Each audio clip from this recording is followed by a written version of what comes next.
All right, big win for the Knicks, big night for New York City. JJ, what was the biggest key for the Knicks Wednesday in Game 5? All right, it's twofold, gang. Number one, how about Jalen Brunson? I mean, you want to talk about a guy that put the team on the back of the one individual player. That's exactly what Jalen Brunson did in a must-have game for the New York Knicks. He simply would not let them lose. It's going to go down Game 5 as one of the all-time great playoff performances in the history of the New York Knickerbockers. That's how spectacular he was. The other big key to me, Anthony McCarron, the rebounding. We saw in Game 4 what a monumental disadvantage it was for the New York Knickerbockers. It felt like they couldn't get that big rebound, especially early in the fourth quarter. You look at this game, after quarter number 1, the Knicks did a much better job on the glass. That means Mitchell Robinson. That means R.J. Barrett, who played really well tonight.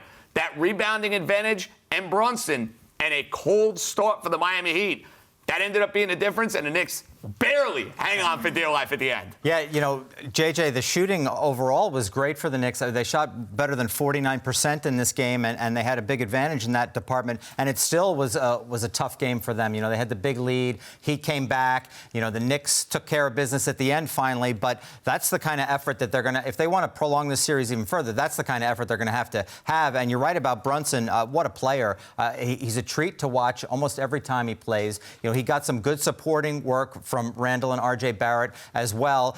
You know, Josh Hart didn't have his best game today, so there needed to be some stepping up, and the Knicks got it from other spots of the roster, which was speaks well of them here. You know, you knew that they were going to put up a big fight at the Garden, facing elimination. It's you know, that's their that's the New York way, right, JJ? I mean, come on, yeah, exactly. So you figured this was the kind of performance they were going to deliver, and they did. And you know, the rebounding. I mean, that's Tibbs' delight, right? I mean, he always talks about rebounding, and their rebounding advantage was 57-44 over the Heat. So you're right, that's a big part of it as well. So they stay alive in Game 5. Maybe plant a seed of doubt in Miami's mind. What's your confidence level in the fact that they could do it again in Game 6 in Miami? To be transparent, not particularly high. I have to be honest. Look, I applaud the Knicks. They fought, they scratched, they clawed, they found a way to win game number 5.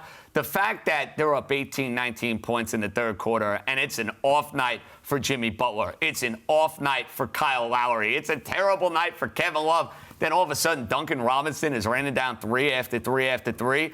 I need to see the Knicks, Anthony, go down to Miami and find a way to win. You had Jalen Brunson and Quentin Grimes basically play this entire game, for goodness sakes. What kind of legs are they going to have going down to South Florida on Friday? I hope I'm dead wrong on this. Let's save this prediction right here, right now. But unfortunately, I think the Knicks season will end on Friday night. Yeah, I agree with you, JJ. I applaud them for taking a punch in this game, you know, and not letting it slip away and coming away with the desperation win. I just don't know, you know, it took a monumental effort, like you were detailing before, for them to get it done, and it was still close. They had such an advantage in shooting and rebounding, and it was still close toward the end until they pulled away a little bit in garbage time, or not garbage time, the end. But you know, so I don't know if they have that again. I mean, is Jimmy Butler gonna have 19 points again? You know, he's been a big force for the Heat in this entire series. Can the Knicks expect him to not be the biggest factor on Miami's side the next time too? I don't see that happening. So yeah, I think you're right about that.